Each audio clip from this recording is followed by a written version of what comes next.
Hello everyone, welcome to this amazing platform of our channel Panisha for Competitive Examinations and I am Piyush। तो आपका अभी जो FCI के लिए ई book थी उसमें ई बुक तो आपकी पूरी प्रिपेयर हो गई है। कैसे क्या चीज़ें एक बार मैं आपको ये बता देता हूँ, इस ई बुक का यूज़ कैसे करना है, ठीक है ना, किस तरीके से ये डिज़ाइन की जाएगी। अब इसमें ना मैंने आपकी सारी की सारी प्रॉब्लम्स का सॉल्यूशन देख के रखा है, इसलिए इतना टाइम लिया है। बिकॉज़ अगर मैं एज़ अ स्टूडेंट चीज़ों को देख रहा होता किसी ई बुक को, तो मैं क्या-क्या प्रेफ़र करता वो सारे के सारे चेंजेस किए हैं। इस बुक में ना मैंने कम से कम 15 टू 20 टाइम्स चेंजेस करे हैं, ठीक है? तो वो जो टीम थी मेरी वो भी परेशान हो चुके हैं। तो देखो एक बार बताता हूँ किस तरीके से मैंने इसको डिज़ाइन किया है। अब अगर आप 6th से लेके 8th तक की एनसीईआरटी को प्रेफ़र करोगे, उसमें देखोगे चीज़ें किस तरीके से दी हैं, तो जो हिस्ट्री का सेक्शन है ना, वो सबसे ज़्यादा है। फिर अगर आप ज्योग्राफ़ी का सेक्शन देखोगे, तो ज्योग्राफ़ी के सेक्शन में भी आपको ये देखना है कि हमारे लिए इम्पोर्टेंट पार्ट क्या बनता है। जैसे कि बहुत ज़्यादा रिवर सिस्टम के बारे में बात नहीं की गई, रिवर सिस्टम के बारे में बात की है, हिमालयन सिस्टम के बारे में बात की है, लेकिन इतने ज़्यादा डीप में नहीं की है ना? तो उस चीज़ पे हमें इतना ध्यान नहीं देना है जो हम अदर कॉम्पिटिटिव एग्ज़ाम्स के लिए देते हैं। लेकिन अगर हम वहीं पे बात करते हैं कि आपका जो ज्योग्राफ़ी में ये फूड वाला जो आपका फार्मिंग वाला पार्ट है या फिर आपका एग्रीकल्चर वाला पार्ट है, और अगर हम एफसीआई के पॉइंट ऑफ व्यू से बात करें तो यही चीज़ें इंपॉर्टेंट होती है। मैंने आपको ज्योग्राफी वाली वीडियो में भी बताया था, वो जाके देख लेना। एक बार यार देख लिया करो, ठीक है? चैनल की वीडियोस पे जाओगे तो दिख जाएगी आपको अलग से एफसीआई ज्योग्राफी की प्रिपरेशन कैसे करें, ऐसा कुछ वीडियो है। तो लिंक वगैरह अगर होगा तो डालूँगा, ठीक है? फ़िलहाल तो एफसीआई के लिए आपका क्या पार्ट इम्पोर्टेंट हो जाता है कि सॉइल वाला हो गया, तो सॉइल में किस तरीके से है, और अगर आप फार्मिंग कर रहे हो तो उसके अलग-अलग कुछ एक छोटे-छोटे से वीडियोज़ के डेफिनेशंस हैं, वो हो गया, है ना? और अगर मैं हिस्ट्री की बात करूँ, मैंने आपसे कहा ये थोड़ा-सा ज़्यादा है, तो अब इसे मैंने क्या किया, हिस्ट्री को अगर मैं एक साथ दे देता ना इसकी थ्योरी और क्वेश्चंस, तो आपको बहुत इश्यू आता है इसमें।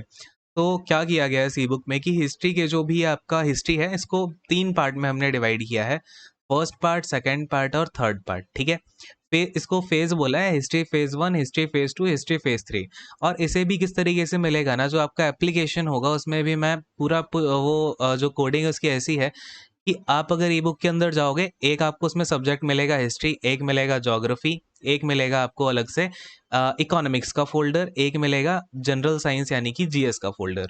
आप हिस्ट्री के फ़ोल्डर पे टैप करोगे, फिर आपको मिलेगा हिस्ट्री फ़ेज़ 1 पे जाना है, हिस्ट्री फ़ेज़ 2 पे जाना है कि हिस्ट्री फ़ेज़ 3 पे जाना है।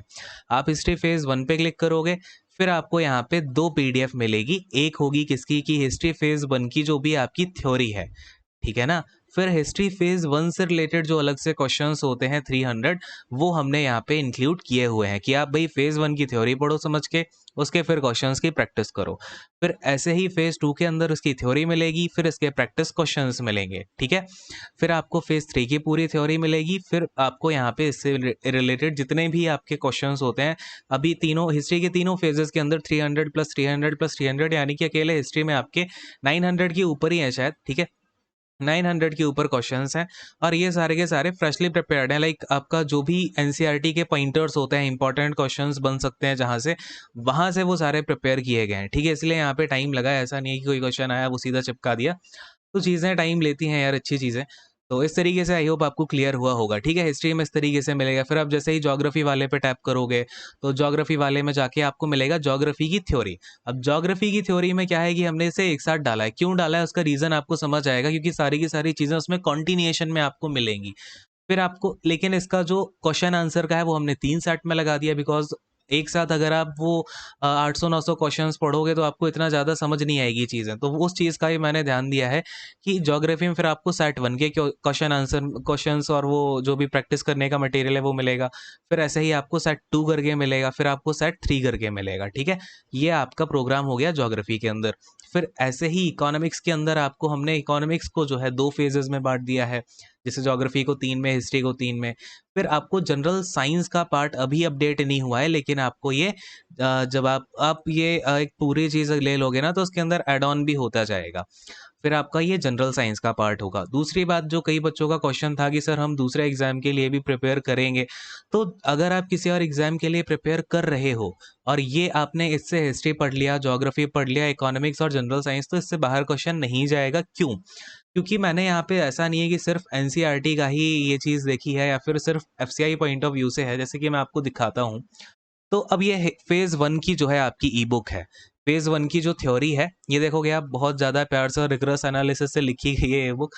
तो हाँ, दूसरी बात इसका एक फ़ीचर ये भी है कि अगर आप इसे ना बिल्कुल काम माइंड से पढ़ोगे, ऐसे घबराते हुए इस बुक को मत पढ़ना, कि आप सोचो ये रट लेता हूँ, वो रट लेता हूँ। हर चीज़ मैंने इस तरीके से डाली है कि अगर आप उसे रीड करोगे ना काम माइंड से, तो वो बुक आपसे टॉक बैक करेगी।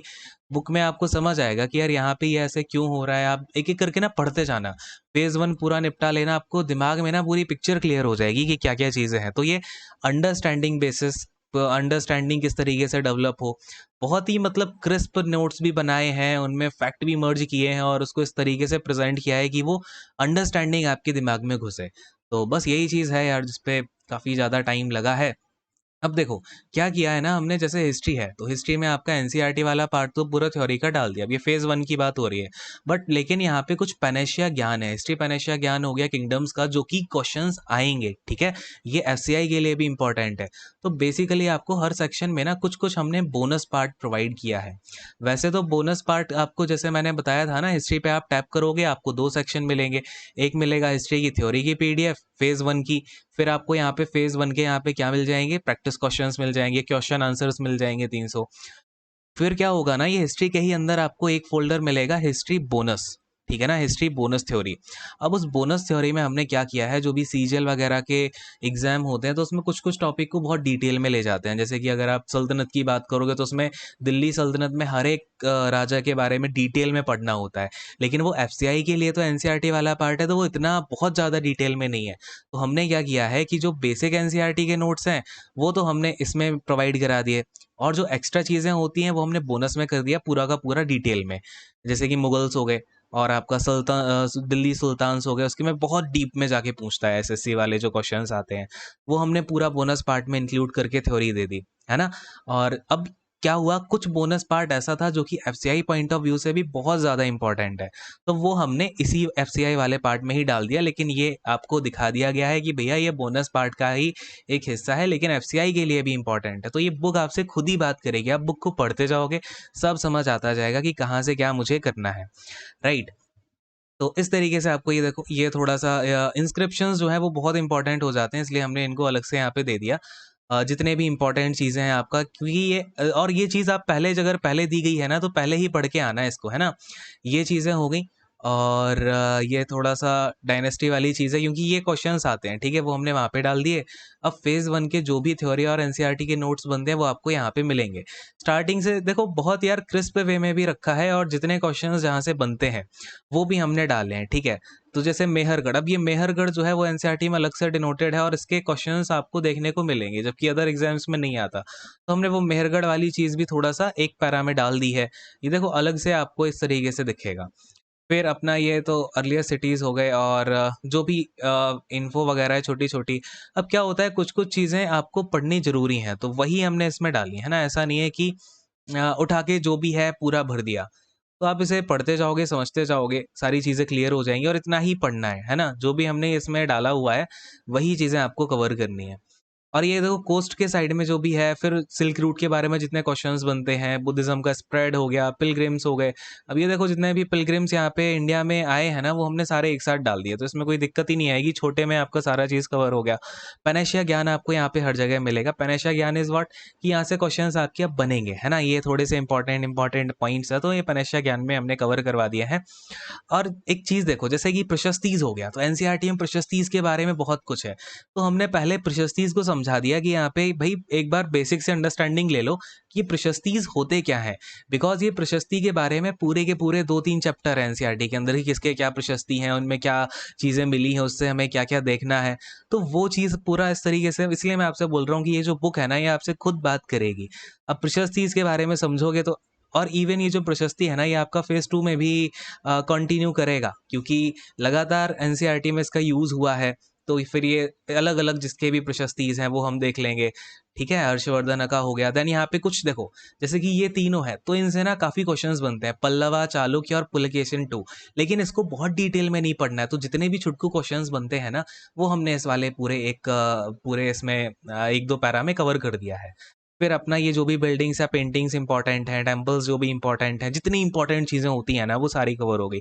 इस तरीके से आपका ये फेज़ 1 कंप्लीट हो गया है, फिर इसके 300 क्वेश्चंस आप जाके तो ये बुक आपसे टॉक बैक करेगी, ठीक है? इस तरीके से इसको हमने बनाया है। ऐसे ही फिर अगर आप यहाँ पे फ़ेज़ 2 पे आओगे तो फ़ेज़ 2 पे भी हमने इस तरीके से चीज़ें दी हैं, है ना? कि फ़ेज़ 2 की थ्योरी हो गई, इससे रिलेटेड क्वेश्चंस हो गए, ये फ़ेज़ 2 हो गया, जो भी आपका यहाँ पे लिंक करेंगे देखो वन लाइनर क्वेश्चन भी यहाँ से बनते हैं, तो मैंने यहाँ पे आपको वो भी डाल दिया कि यहाँ से जो है वन लाइनर क्वेश्चंस बनते हैं। तो इस तरीके से आपको इसकी थ्योरी को जो है ध्यान से पढ़ना है। हाँ, तो मैं आपसे ये बोल रहा था देखो, यहाँ पे मैंने आपको एक नोट भी डाल दिया है कि जो अगले 2 चैप्टर है ना यहाँ पे दिल्ली सल्तनत और मुगल, हमने इसके यहाँ पे एनसीईआरटी पॉइंटर्स दिए हैं, बट एडिशन में एक डिटेल्ड थ्योरी का पार्ट जो है वो आपका ऐड कर दिया गया है, बोनस पार्ट में आपको मिलेगा जिससे कि अदर एग्जाम जो है आपके वो भी कवर हो जाए। अब आप देखो यहाँ पे हमने जो मेन चीज़ें हैं ना, वो कवर कर दी सीधे पॉइंट में कि भैया एडमिनिस्ट्रेशन से क्या क्वेश्चंस आते हैं, जो भी चीज़ें हैं आपका दिल्ली सुल्तान की वो कवर हो गई और उसका आर्किटेक्चर आर्किटेक्चर बहुत इंपॉर्टेंट है, मैंने आपको बताया था, तो आर्किटेक्चर अंडर दिल्ली सल्तनत इसे भी हमने बहुत अच्छे से कवर किया है। फिर ये आपका मुगल्स हो गया, तो जो भी चीज़ें हैं ना यार वो बहुत मतलब इसमें ना आपको ये पढ़ लिया ना, आपको कुछ और पढ़ने की कोई भी नीड ही नहीं है ना? इस तरीके से ये प्रिपेयर्ड है सारी की सारी चीज़ें।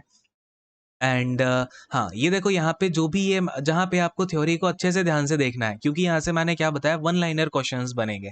तो ये आपको यहाँ पे थ्योरी ध्यान से पढ़ोगे तो आपको बहुत कुछ क्लियर हो जाएगा। अब ये पूछते हैं ना कि कहाँ पे कौन-सा टेम्पल सिचुएटेड है, तो वो चीज़ यार हिस्ट्री से ही निकल के आती है। तो उन सारी चीज़ों को भी कवर कर दिया है, तो अब इस तरीके से ही है, आपको आई होप एक आइडिया लग गया होगा। अच्छा ये जो वास्ट पार्ट है ना थोड़ा-सा हिस्ट्री में है, लेकिन जब हम ज्योग्राफी की बात करेंगे तो वो इतना ज़्यादा बड़ा नहीं है कि उसको हमें 3 फेज़ में बाँटना पड़े। तो ज्योग्राफी की मैंने आपको लास्ट में जो ई-बुक थी लास्ट वाली क्लास में वो दिखाई भी थी।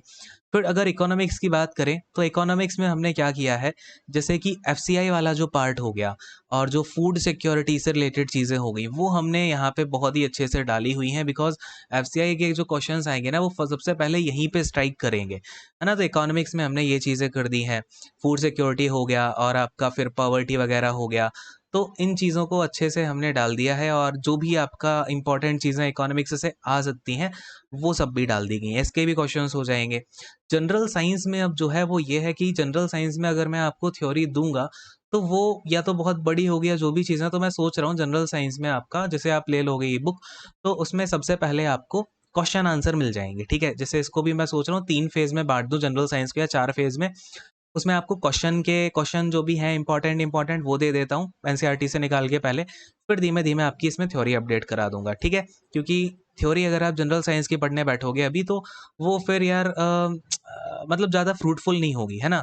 तो मैं आपको जो भी चीज़ें बताता हूँ बहुत एक्सपीरियंस से बता रहा हूँ, ठीक है? ये बहुत यार सारा एक्सपीरियंस लगा के ही प्रिपेयर की हैं चीज़ें, तो जैसे दे रहा हूँ वैसे ही पढ़ना, ठीक है? हाँ, अब आते हैं दूसरी बात पे कि ये ई-बुक आपको कहाँ से मिलेगी, तो आई गेस कि कुछ बच्चे यहाँ पे गुस्सा हो सकते हैं मेरे से क्योंकि ये बुक यार अभी मतलब सारी चीज़ें बुक की तो सारी चीज़ें प्रिपेयर हो चुकी हैं, बट अभी क्या है ना कि जो ऐप पे डेवलपमेंट है, वो ऐप जो हमारा बनाया था हमारी टेक टीम ने उसको मैंने फिर से अपडेट करने के लिए बोला है, कुछ उसमें कोडिंग्स और करनी है। क्योंकि मैं चाहता हूँ देखो हर चीज़ एक परफेक्ट निकल के आए, आपको बाद में इश्यू ना हो।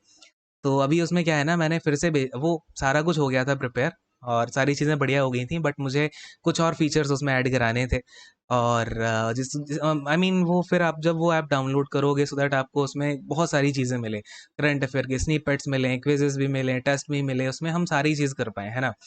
तो मैं सोच रहा हूँ इन फ्यूचर के लिए भी रहे, ऐसा नहीं है कि बस फर्जी चीज़ निकाल दो हो जाए, है ना? तो उसमें काफ़ी चीज़ें वो फिर से अपडेट होगा, फिर से कोडिंग होगी, तो उसमें खर्चा भी जाएगा, लेकिन ठीक है, जो भी है करेंगे यार। तो ये है।